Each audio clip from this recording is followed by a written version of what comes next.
Hey guys, it's Mike with the 74 GMC again.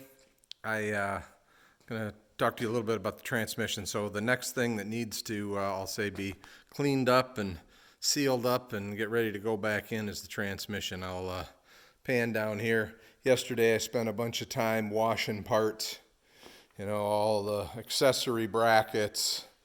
There's the differential bracket, some brackets that hold that front shroud. There's the front motor mount, and there's alternator bracket. And then I also washed up the differential cover, which is there. I had already done the power steering pump. There's the two trans mounts. They appear to be in pretty good shape. I'm going to reuse those. The front engine mount is kind of oil soaked and pretty soft. I did clean it up, but I think I'm just going to buy a new one. Don't want the motor moving around in there. So basically what I need to do now is clean the case of the transmission. It's pretty dirty. I don't want to put it back in like that. Obviously, it's that little bit of dirt isn't hurting much. I also need to get the pan off because I need to seal a leak where, can we see, where the vacuum modulator and where the kickdown connection are. Those are both leaking. And one thing that I'm kind of a little bit happy about, I am going to pull this chain cover and look at the chain, but I want to seal it back up. And I see I am getting a drip there, so that definitely needs to come off and be sealed up. But so in order to clean this without getting any gook inside the transmission, there's kind of an opening where gook could get in.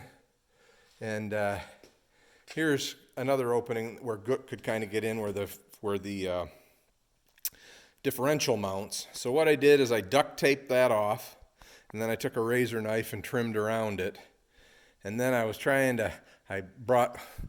borrowed another engine stand from one of my buddies, thinking I'd bolt the engine stand to here, and that way I could kind of swing it around and do some different things with it. But it's way too far offset. All the mass is over here, and it would be too easy to tip that engine stand over. So I had to go back to the drawing board, and the first thing in the drawing board was to go to the manual and see what maybe they used and see if I could duplicate what they had. Well, look at this.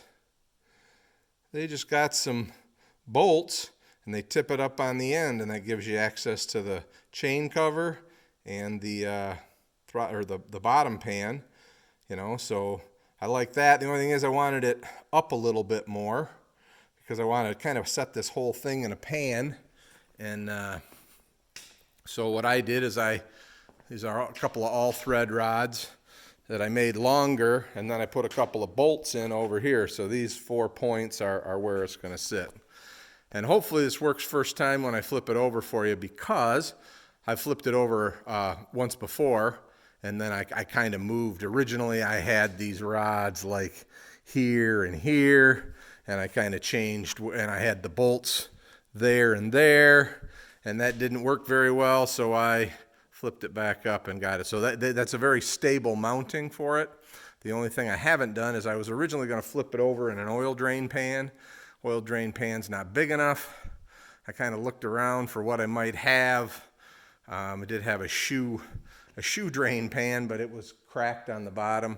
Well, lo and behold, I had an old, I guess it started its life out as a barrel that was cut in half to become a keg cooler.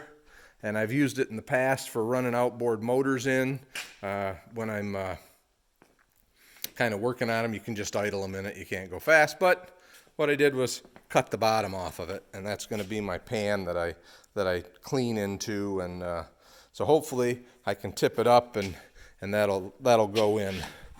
So just I love my Rube Goldberg analogy, but there's the pseudo compass that I used to draw the line around the barrel so that I could cut it off, and I just cut it off with a skill saw. So, sometimes you don't have exactly what you need, but a little creativity, and you can you can make it happen. And the more stuff like that that you see, the more ideas that you'll have. So I'm gonna pause the video, get set up, and then we'll see if we can't get this tipped into the tray.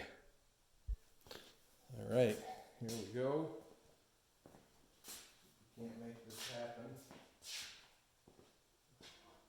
Scoot this a little bit this way. I didn't leave it this way because it's a little bit tippy that way.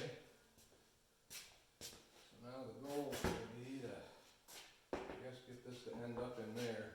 It looks like it's going to be tough to get all my bolts in there, so I'll try to get all but that one. Like I said,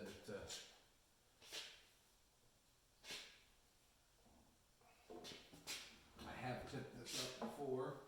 I just haven't done it with the pan underneath. I'm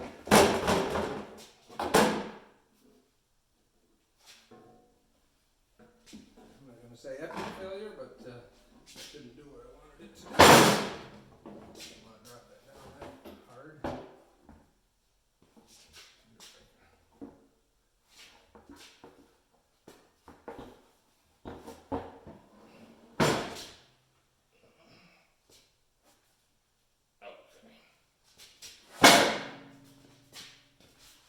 There we go, that one kind of missed.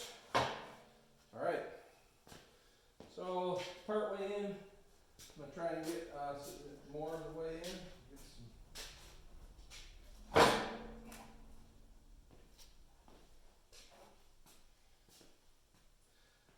Maybe what I'm gonna have to do is, I guess maybe clean half of it and then clean the other half.